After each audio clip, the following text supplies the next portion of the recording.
Hello, everyone, and welcome to a very special episode of our stream. Usually, even though I am a mental health professional, it's usually a bit of variety, chaos, and fun, and you never really know what you're gonna get. But every now and then, every few months, I I dust off the old brain cells I've left on the shelf, get them all nice and pretty. And we have a mental health podcast. Today is going to be a very special episode in that in the past, usually it's me offering a lot of information and a lot of advocacy for certain mental health conditions. However, I feel like that's kind of been tried and true. You know, there's so many podcasts out there where we throw our degrees around and we talk, bullet points, and we all mull over a thing. However, how often do we actually provide a platform for the people that live with this, their day-to-day lives? It's not a neurodivergent way of thinking, rather it is the way that they think, and it is their life. It is not a disease, but part of who they are and part of their identity. So today's episode is going to be all about interviewing one of our community members and a fellow streamer. His name is The Little Oddling, and he's doing something really cool. He is going to be raising money this whole month for ASAN, which is an amazing organization that actually advocates for those with autism on the autism spectrum. They don't demonize them, but rather provide a window into how that way of life is. So, all proceeds today, if you've subscribed to me, thank you so much, Acorns and Scrubs. That was so sweet of you. I am actually going to have those proceeds go on over towards this organization. But yeah, I'm gonna real quick say hello to all you lovely folks, and then we're gonna go ahead and talk to our fantastic interviewee. But yes, let's go ahead and say hello to all you lovely people. Oh my gosh, thank you so much. We just got oh my goodness, Scrubs, thank you so much. That's so sweet. We really appreciate you. Oh my goodness. Oh gosh, before y'all make me cry, let's go ahead and say hello to these lovely folks. Hello, South Apple. Y'all, South Apple has come in clutch today. He has helped us with some commands. One of those being donate, if you would like to learn more, and another being charity, if you'd like to learn about ASN and what they do. Hello to Oddling, who we shall be interviewing soon. I swear I don't mean for it to sound ominous. Don't worry about it. Hello to Karma. Scrubs, once again, I cannot believe it's been 35 months. I appreciate you so much. Hello to the bot. She works hard. Acorns, thank you so much for that raid. We appreciate you. What were you streaming? What were you up to? Always good to see your face around here. Hello, Dark. Hello, Sandwiches. God, Sandwiches, every time I see your name, I want a sandwich. A friggin' big sandwich company influencing my mind. Oh my gosh, 24 months subscribing. Thank you so much. I appreciate that. Hello, Steve. You actually were diagnosed with autism. Oh, wow. Well, then this is going to be great. Thank you for sharing that with us. Hello, Anari. How are you doing? Happy Friday. Hello, Autumn. Hello, Rising Light. Oh my gosh, we're gonna have a good day, folks. You were streaming Fortnite. I'm gonna have to get in on that. We're gonna have to sync up our schedules or something. But yes, folks, with the way these podcasts usually are, I do not talk to chat. I leave all communication between me and the person I am interviewing or chatting with. If you have any questions, they probably will not be answered because we already have some questions gathered from the community. I can't guarantee it, but maybe, maybe, depending on the time we have. But yes, if we are not responding to you, know that it is nothing personal, but rather to facilitate a really good environment for discussion that isn't too distracted. But yes, our overall goal is $100 for this charity event. Please spread the word. It's just going to be a little thing this month for autism awareness. And without further ado, let us go ahead and join the little oddling.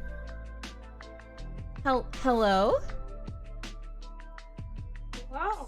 Hello! Can on the stream, so there was like a delay between me turning off the stream and saying hello. Oh my gosh. How are you doing, oddling? I hope you're having a happy Friday. I'm good. I've been excited. I just finished eating a plate of 2-bite brownies, which I have to eat in like 4 bites because my mouth is small. One day you'll be a 2-bite brownie man. I believe in you. Oh my gosh. I'm sure if I really crammed it in there, I could get it in 2, but I don't want to choke. No!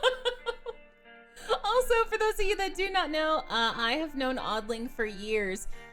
He has grown up in our community, and we're very proud of him. He's an upstanding man who we don't let the brownies count against him. Oddling, go ahead and introduce yourself, sir. Hi, I'm a little oddling. Sometimes I stream, sometimes I make art. All the time I'm cursed. Another way you could say this is Oddling is an artist, autism advocate, and neurodivergent representative, and a streamer. We'll just turn those words into educational, we'll make it sound fancy. Yeah. Also, folks, you can find Oddling on Twitch. If you want to go ahead and shout out your URL, let the people know where they can find you. Yeah, let me give myself a shout out. Yeah. I have fancy mod powers. We made him a mod and we never changed it, and we're like, you know what? He's responsible. It'll be fine. That's what I want you to think. Oh no. But yes, if you're new to my channel, hello, my name is PsycheSiren. I have a bachelor's of science, a master's, and an educational specialist degree in clinical mental health. And I use it all to yell at 10-year-olds on the internet. Oh my goodness gracious. But yeah, we usually, like I said earlier, it's usually a lot of variety fun.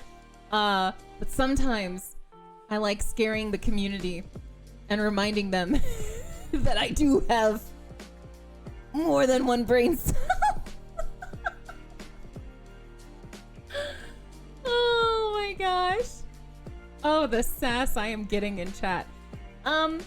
So, all right, folks, this first slide, I want you to know that it's gross, all right? There are some organizations that really try to scare you about autism. Like, this is one of the little things I got online. A broad range of conditions characterized by challenges with social skills, repetitive behaviors, speech, and nonverbal communication, which are a lot of words that usually scare parents, They say that usually it impacts around 1 in 44 children, and it is usually diagnosed around 2 to 3 years of age. This wording, I greatly dislike it because it sounds very fear-mongering. It sounds very strict and just it doesn't give me a sense of these are people too who just think differently. It makes it viewed as a problem that needs to be eradicated. And for so long, mental health professionals have been listening to organizations like this. But in reality, we need to actually ask the people who experience this what they themselves go through. Too often have neurodivergent peoples not had a place to speak. They've been studied and poked and prodded and not given a platform. So today, we are offering up that platform to hear Oddling's story and witness his experiences. And I found this from a different source. which is so different from the first one we just read.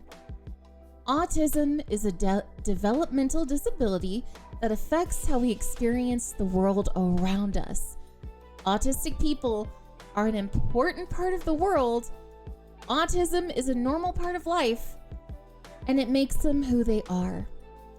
And that is so much better than the previous definition that we saw.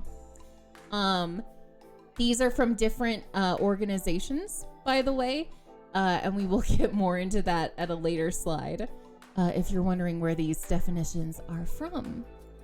So, with all that talking out of the way, Oddling, I think it's time that I shut up, and we actually offered you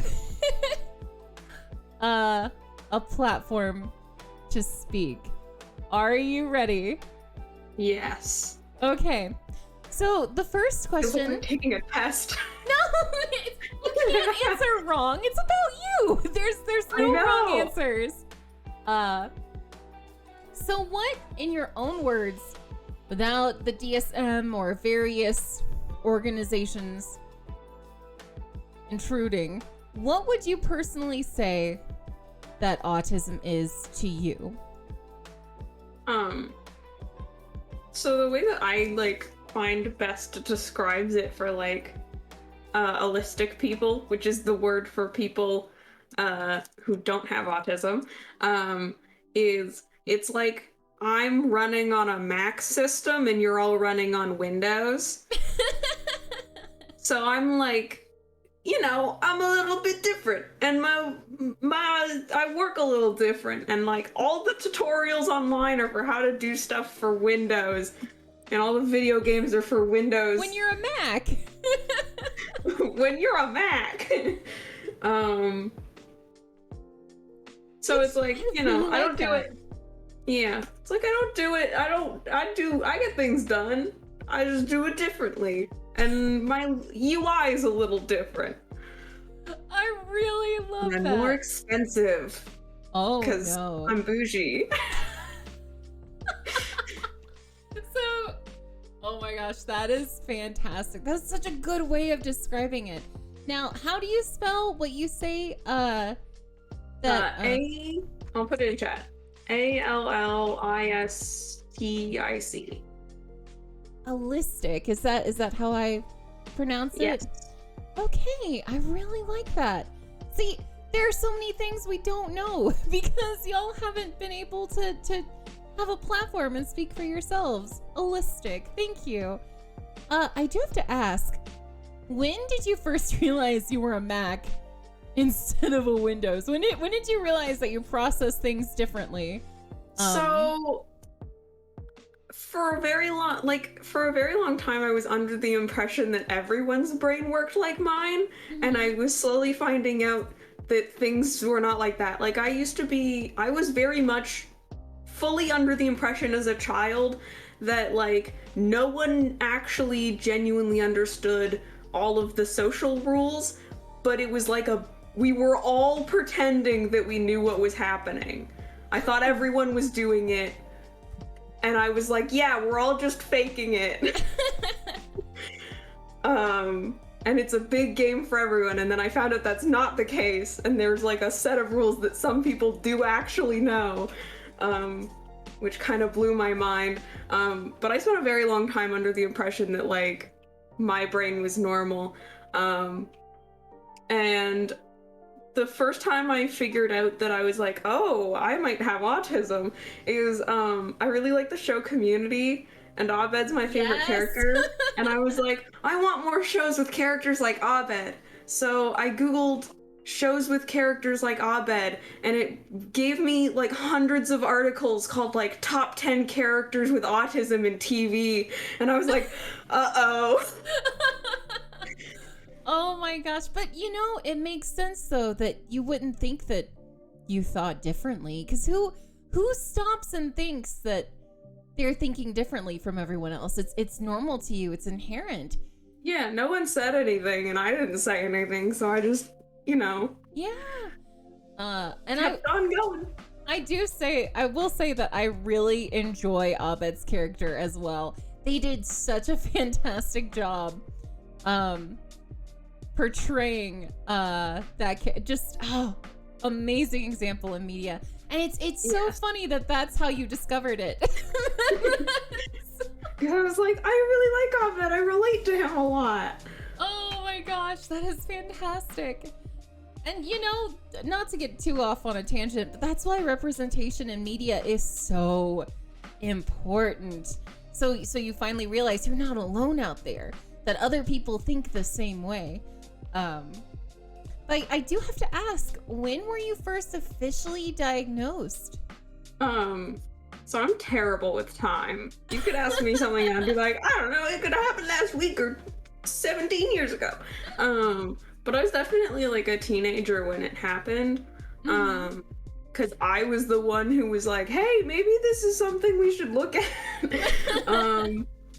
So yeah, I kind of like, I went and saw one therapist who I like gently and reluctantly pried a diagnosis from, and then like we'd already, because this like wait times were so large, we also made an appointment with another specialist, and we just never canceled it. So then I went to him as well and also reluctantly pried another one from him, and despite the fact that someone else already decided that I was autistic, he was still very resistant against giving me a diagnosis for some reason. You know, just speaking from the other side of the desk as a mental health professional, we are sometimes hesitant to give a diagnosis like this because of the stigma it can carry. So we try so hard to be certain, because, and it's so dumb because it shouldn't carry that stigma. But we try very hard to make certain that that's what it is. Not speaking for him, but just kind of offering some insight into it. From my like experience during the diagnostic process, first of all, both of them asked my mother what she thought, and she thinks I'm fine, so she said she thought I was fine, and they seemed to take that into account more than my own personal recountance of my experience, which annoyed me deeply. They probably did that too because you were a minor when you were diagnosed. That's probably... Not that it's okay. That's very frustrating. And the second guy, before I managed to wring a diagnosis out of him, at one point during the like process of him talking to me, he made the comment, "I think you're just quirky," and it made me so mad. I didn't know we had quirky in the DSM-5. Let me go text some colleagues and tell them, hey, when did we add quirky to our diagnostic roster? Oh my goodness. I also remember during that same appointment with him, at one point he was like, oh yeah, like, I don't know if you have autism because like, you're talking really well to me, and you're like, he said things, he made comments like he mentioned that I was funny. Apparently, if you have autism, you're not allowed to be funny. Oh, that makes me so mad. See, that's another thing that falls into the stigmatization of what it is to have autism. You're still you. You still have an identity. You still have a sense of humor. I'm not going to turn it into a rant. It's an interview. I'm not going to turn it into a rant. Turn it into a rant? No, I'm not going to rant. So, to switch things up a bit, I want to ask you, in your own experience, what have been some unexpected benefits to neurodivergency? What are the good sides of having this? Because like you said earlier, it's a different way of processing. Not bad, just different. I would say there's like a few benefits. I've noticed that like sometimes I'm better at solving problems than other people because I'll think of solutions that they don't think of. because I work around problems differently. So sometimes I'll have people come to me and they're like, I've tried everything and I can't solve it. And I look at it for like 2 seconds and I'm like, have you tried this? And they're like, whoa, I didn't even think of that. Oh my gosh. It probably also helps because I'm like very straightforward with things. So sometimes I'll point out obvious solutions that, like, I don't know, you get too caught up in everything to see the obvious thing. It's like when you call IT and they're like, did you turn it off and on again? And you're like, I guess I didn't. I also, this is like very, very specific to autism, special interests. Genuinely, it makes me feel bad that allistic people can't experience the deep joy of having a special interest. It's such like a special feeling. It like kind of takes over your whole life. It's like hyperfixating. Hyperfixation. It's like more intense and it lasts like a long time. Oh my gosh. And you kind of just want to like consume everything of that thing. And like it just makes me so happy when I talk about my special interests or like get to, I don't know, like learn about something that relates to it. So you can really become an expert on things with that hyperfixation and that special interest. Yes, and very unfortunately, a lot of the times my special interests aren't really things that can help me in a career. That's not always true. Is this the detrimental aspects of it? Do we want to go on to the next? I wouldn't say it's detrimental. It's just like I'm shoving a lot of knowledge into my brain about something that most people would think is unimportant.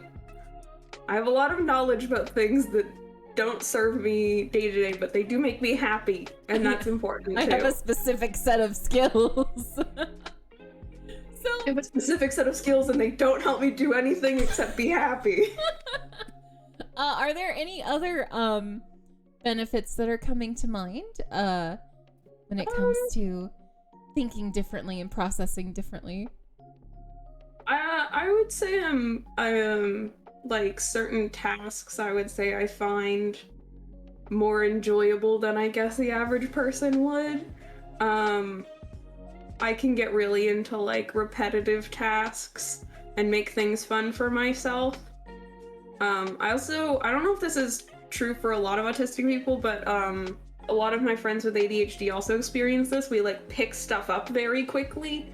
We're very fast learners. Sometimes we get like bored of things quickly, but it's fine because we can pick something new up really fast. Oh my gosh. And not to derail too much, but it is interesting what common things you can see between ADHD and autism. It's very interesting, and I hope we explore more of that yes. in the future. It's also a very high overlap of people with ADHD and people with autism. It's a very common, I believe the word is comorbidity. It is! I'm so proud of you! Yes, it is. I did a lot of comorbidity. And fun fact, when I first thought when I was first figuring out I had autism, I got autism as a special interest, so I did a lot of research. It was preparing you. Yes. So, I do have to ask, what are some detrimental aspects of it? Definitely the sensory issues. I eat yogurt super weird because if I put too much in my mouth at once, it makes me gag. Yep, the texture. Yeah, so I'll like dip my spoon in vertically and then slowly lick it off. I can fix it if I put granola in it because then it's crunchy and not all mushy.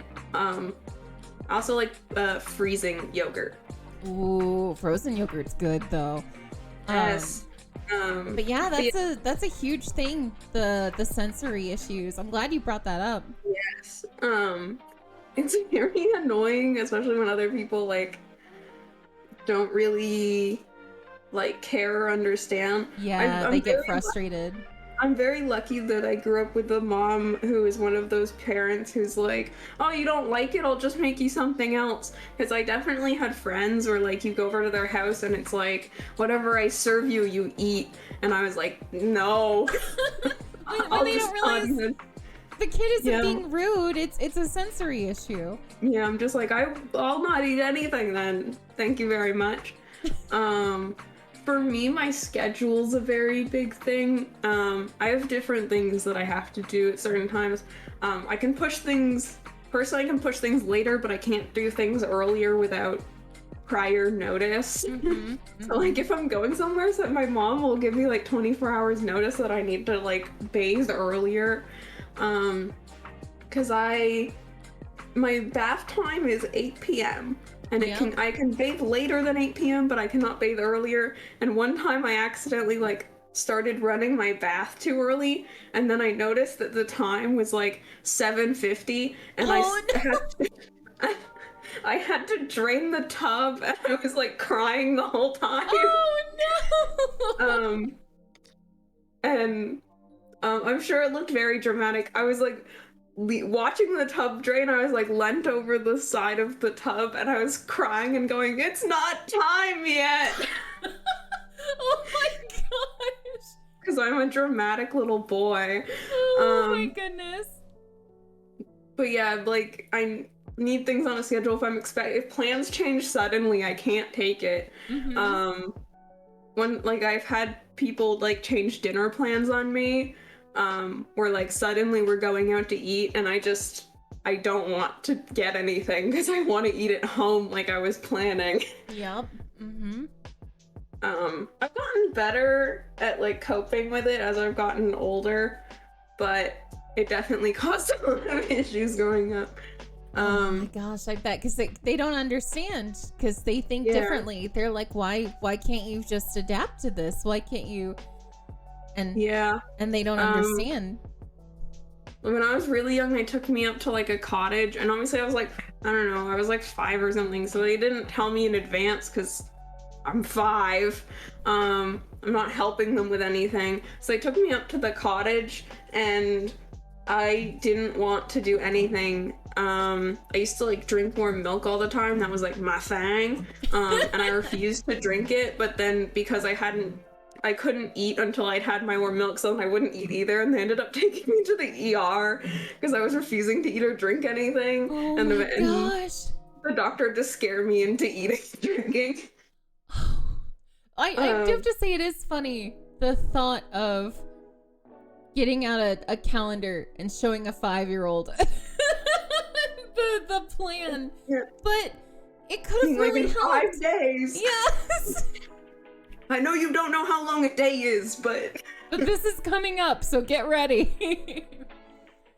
Oh my gosh. So I have to ask, what advice would you give to young folks who are trying to get a diagnosis, need advocacy?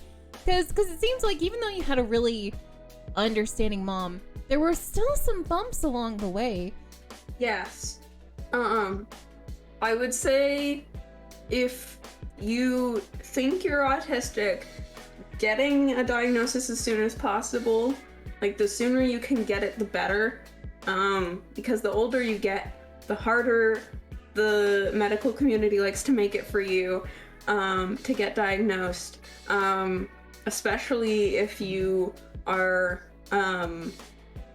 like assigned female at birth. They make it extra hard for you, which is extra fun. I would, if you can go see multiple people about it, I would, because especially if you're not a child anymore, you might have to go see a few people before you find someone who's willing to diagnose you properly.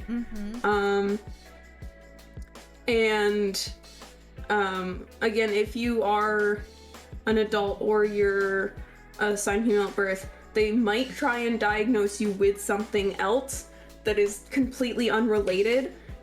Keep pushing. Also be very clear, do your own research. so you know what you're talking about. My doctors love to talk to me like I'd never heard of autism before, which made me so annoyed because I did loads of research before. But it meant that I was able to like know when they were being full of shit and not doing what I needed them to do. You were able to call them out. Yeah. So like knowing what you need to talk to them about before you go in there. I'd make a list of like, if you can, I would like read through the DSM-5 criteria that they will use to diagnose you, and then like make a list of things that you experience that apply to those things. And you know what? It is very much knowing the language, knowing the terminology, being able to convey across to them. I know what I'm talking about. I didn't get this off of a TV show. I got this off of my own research and experiences. And what you did really made a difference because you did finally get that diagnosis.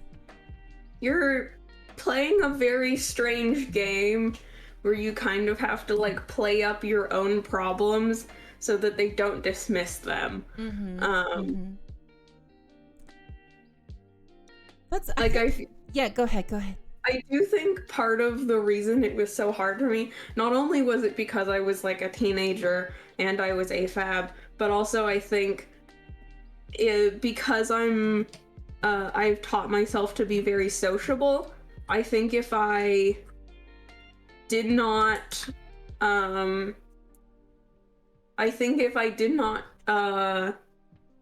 act that way in front of my doctor, he would not have made some of the comments he did.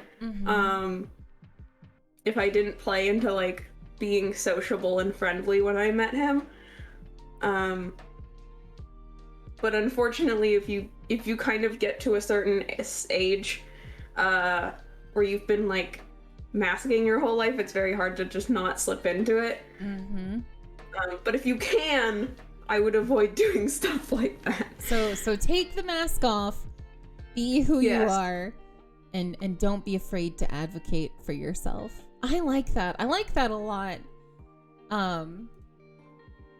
So we actually have some more questions for you.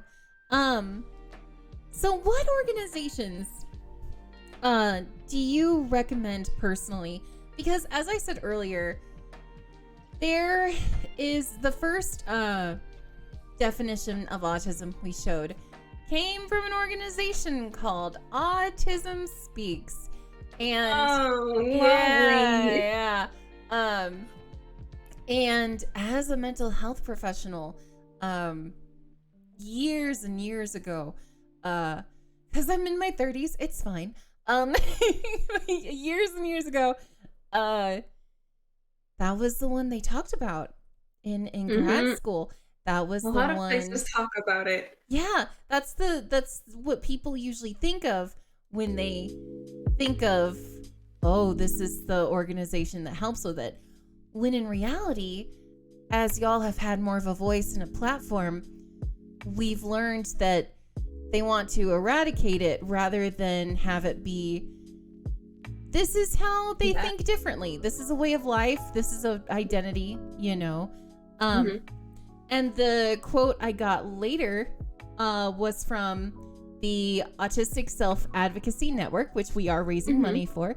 And they advocate for themselves and they speak up and they say, this is who we are. So you, as a neurodivergent individual with autism, which charities do you personally recommend?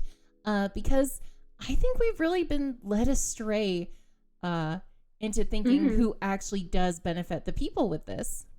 Yeah. I would definitely, of course, recommend the Autistic Self-Advocacy Network. The main thing with recommending places is a lot of them are very local or they're national places. So if you live in the UK or you live in a certain state, the places that will provide your area with resources might be different.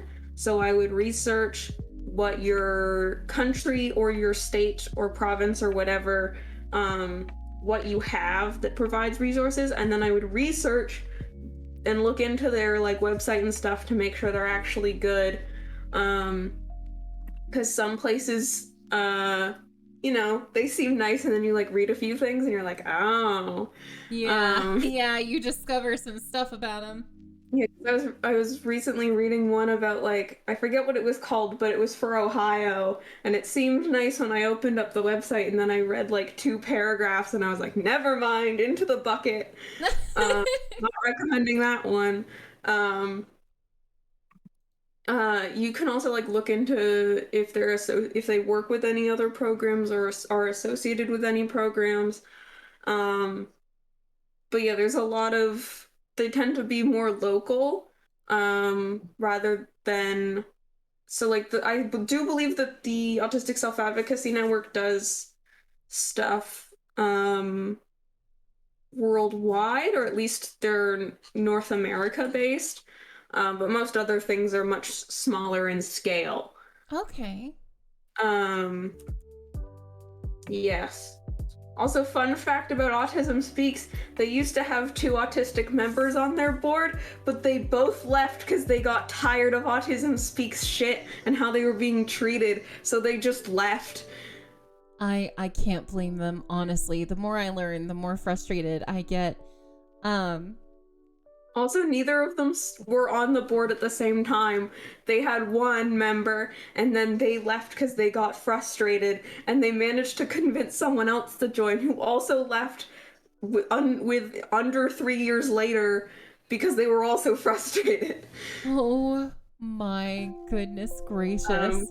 I could go on for hours about Autism Speaks. They make me so angry. Well, I that's think why we're not raising for them today. We're not. Yeah. So I will say the most annoying, this is the thing that upset me the most about Autism Speaks that I found. This documentary is not up anymore. They took it down because of like people getting super angry about it. But they made a documentary, and part of it was a mom talking about how she had consciously planned to off her autistic child, and the only reason she didn't do it is because she had a normal kid that she needed to take care of. Oddly? Yes. We've met the goal. Oh, stop it. Scrubs and Anonymous, thank you so much. Thank you. We are at 130.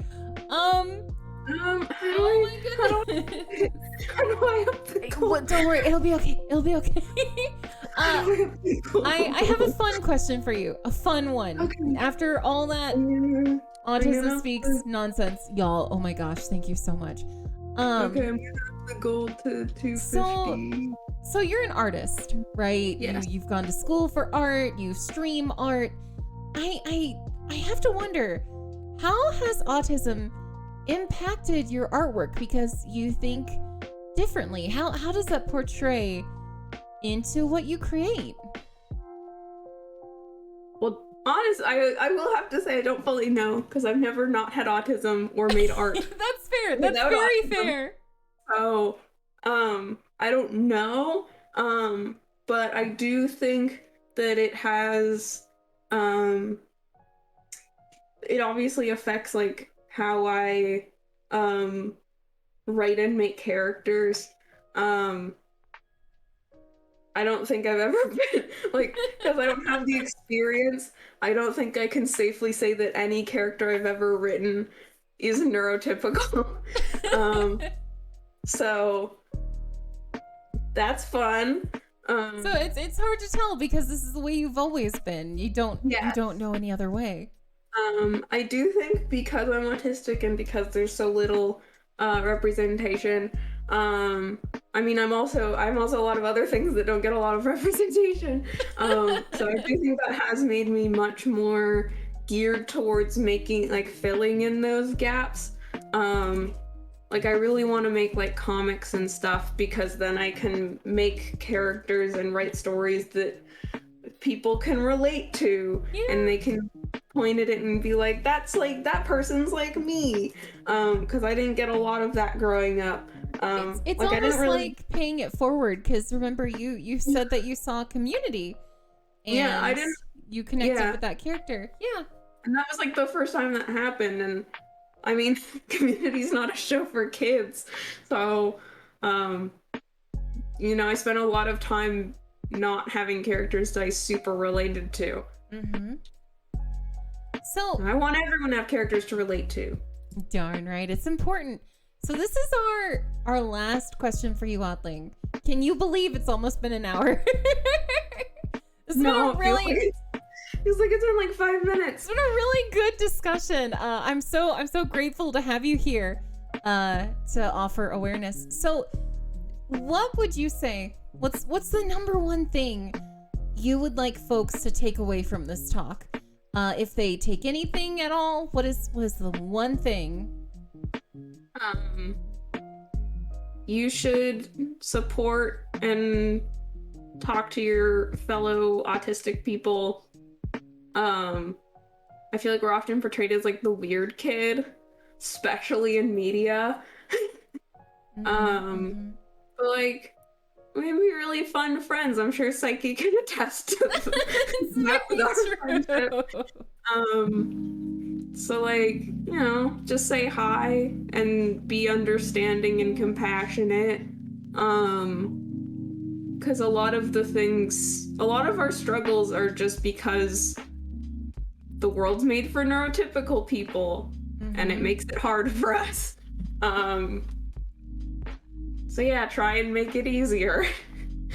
I like that. I like that a lot. And you know, that is a very, very good point.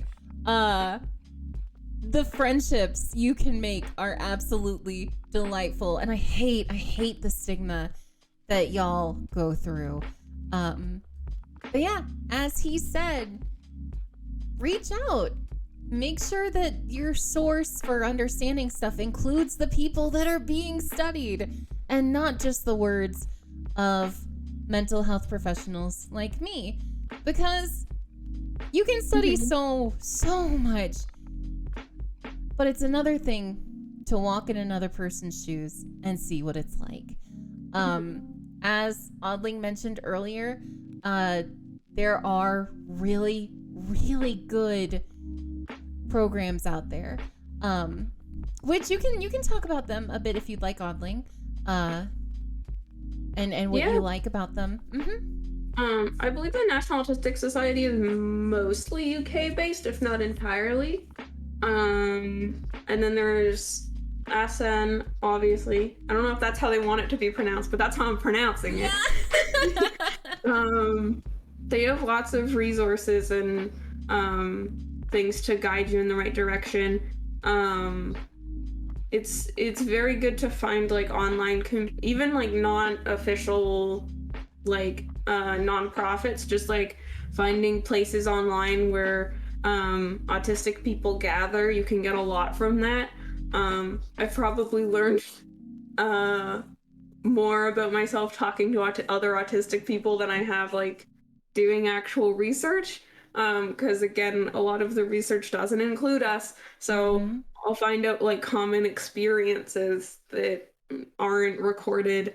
I'm definitely gonna have a talk on my own stream, more like a rant about how often autistic studies are done on rats instead of people. Oh my gosh, no! Rats can't even get autism. They're literally just giving rats brain damage until they're like, that looks kind of like autism. And instead of interviewing and conducting research with people who actually have it. And then they just try and reverse the brain damage they gave these poor rats. Oh my stars. So you mentioned that you're going to be streaming this month. Yes. Can you tell the people where and when to find you for your next stream? Because you're going to be continuing raising money this whole month, right? Yes. You can find me at the Little Oddling. I'm going to check myself out again. My stream schedule is kind of all over the place, but I can tell you that I'm on Eastern time. So You won't find me super, super early. Definitely afternoon my time. And I don't stream Thursdays because I have class on Thursdays. So. Okay, so Oh, and any then you. day Yeah. except Thursday. You'll also find me here on at this time on Fridays. Yes. But I'm being a lot more cursed. Oh And my also a gosh. cat. Yes, on our Friday streams. Oh my goodness. Well, Oddling, I will say thank you so much for raising awareness, for really looking into the charities you support, and for being an amazing advocate for people out there who feel the stigma, who are scared to research this about themselves because of how they feel they'll be perceived. We really appreciate it. I care about this subject a lot, not only because it impacts me, but because there's so much misinformation about it. I definitely know that a lot of people get very upset if they find out they're autistic or think like a loved one or a child might be autistic, because there's so much stigma that it makes you think it's like this scary, horrible thing. And I want people to stop reacting like that. Because I think I'm pretty damn cool just the way I am. We think you are too, Oddling. Thank you so much for being on the show, and we really appreciate Thank you for facilitating me. Of course. I'm so happy that we decided to do this idea. Of course, anytime. All right, folks, we're gonna go ahead and end the stream. Thank you so much for tuning in. Thank you so much for donating. We're already at $130. This campaign will continue throughout the month over on Oddling's channel, so make sure you check him out. Also, if you have any questions or you want to talk to me, you can find me on Psyche's Discord. Yes. You can just ping me or DM me. Ask me questions. I'm open to questions as long as they're not like extremely invasive or anything. You know, common decency. And you have a Twitter too, right? Yes, I do have a Twitter. It's at Little Oddling because I messed it up when I made my account and I haven't fixed it. It's okay. Mine is Psyche_Siren, and I'm still salty about it. So don't worry. All right. We'll catch you next time. Goodbye, Oddling. Bye. Oh my goodness. Well, folks, thank you so much for tuning in to our podcast on understanding the neurodivergent mind. As I said earlier, usually with these mental health podcasts, I talk about a subject and we bring up the things about it. But I think it's important as mental health professionals, as those who do not have neurodivergent ways of thinking, I feel it is very important for us to utilize our platform in order to get those voices out there. I appreciate you all so much. Thank you for helping us raise money for this. $130 already. Oh my goodness. Make sure you check out Oddling at twitch.tv/thelittleoddling. Goodbye.